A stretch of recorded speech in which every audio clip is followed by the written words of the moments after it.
today I'm going to be doing a tutorial about sewing. We're not going to get into the nitty-gritty of actually physically sewing.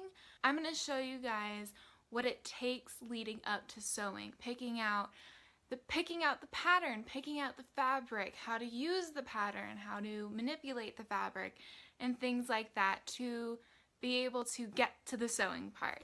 So the first thing that you want to do is figure out what you want to sew. I decided to sew a dress for my friend Katie just because it's something easy, and it's easier to make something for somebody else because you can put it on them and pin them and have them be your own dress form. So that makes it a lot easier than doing it on yourself. We decided to do the McCall's pattern.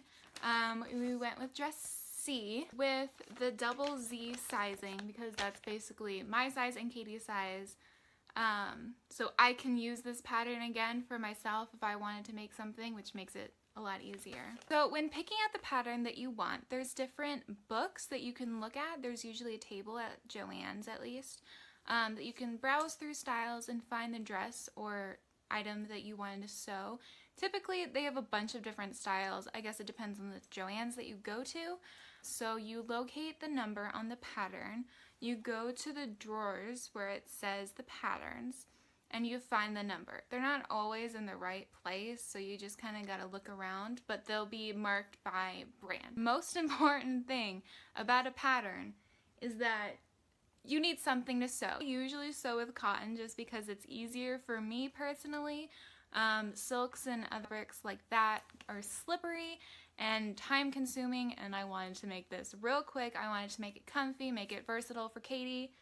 So I chose to go with cotton, which thankfully is one of the listed fabrics, which was also on sale, which is great because sewing can get very, very expensive very quickly. She loves sunflowers and chose a maroon with sunflowered patterned fabric, which is absolutely gorgeous. It looked amazing on the outcome. This is the final garment right here. I will show you guys in a minute. So when picking out the sizing for your pattern, because there are different sizes, there's women's, there's kids, there's men's, and then within those categories there's different sizes.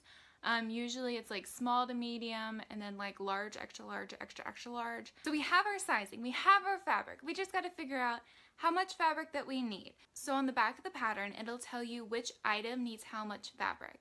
So ours is pattern C, and it'll have two different lengths as well. There'll be a 45-inch and a 60-inch, and that's usually how big your fabric is. Some are different widths, so that kind of accommodates for it. We needed about 3 yards. I usually get a yard extra depending on the price of the fabric, just in case I mess up or I need to redo something or something's not the right size. So to go get the fabric cut, you have to take a ticket, you gotta wait in line, you gotta tell them how many yards. So fabric comes in yards. So you get home, you have everything, it's time to go to work. So first things first, you open up your pattern and there's instructions and then the tissue paper actual pattern. So you look at the instructions first and you take a highlighter, and I mark everything that applies to my specific pattern piece. So I need to cut out, 1 through 7, but I don't need 5 on the pattern pieces. So I mark that on the instruction, and then I go through, open up all the patterns carefully because they do rip, and then I mark which ones I need. I highlight. Highlighter is your best friend when it comes to organizing sewing, because this is the hardest part of sewing, not the physical sewing part. This mapping out what you're going to sew and the best way to lay it out on your fabric and use the least amount of fabric that you need, but also getting all the fabric in the right places and on the right folds and things like that is the hardest part of sewing. Pre-planning is the absolute hardest part. It's better to make something bigger than smaller and have to add fabric to it, because that's just a hassle. You need to look at the pattern pieces and see, do you need to cut it on the fold? Do you need to cut 1, cut 2? Is this fabric that you're cutting, or is it elastic? Do you need interfacing? Anything else that the pattern pieces tell you to do before you start cutting the fabric. So I pin all my pattern pieces to my fabric. And you have to make sure that you don't lay the pattern pieces out incorrectly, it's hard to tell. Cotton stretches on a diagonal. That's the greatest stretch. So you don't want to cut something that needs to be more structured at a diagonal. So you have to be strategic when placing your pattern pieces. Now we have our pattern pieces laid out, everything, fabric is cut out, and you're ready to start sewing. So start going through the instructions and pinning pieces together, based when it says base, sew when it says sew.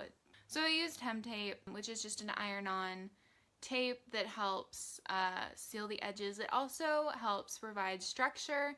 I sew on a 5/8 inch seam. It's usually marked on the sewing machine depending on your sewing machine, but you need to make sure that you have your thread and your bobbin all full and ready to go and placed correctly, and then you're ready to sew.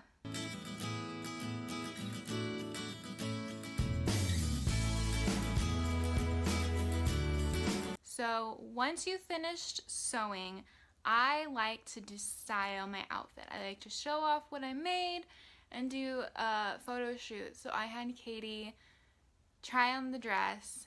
I pinned it, I fixed it, and then I had her style it for me.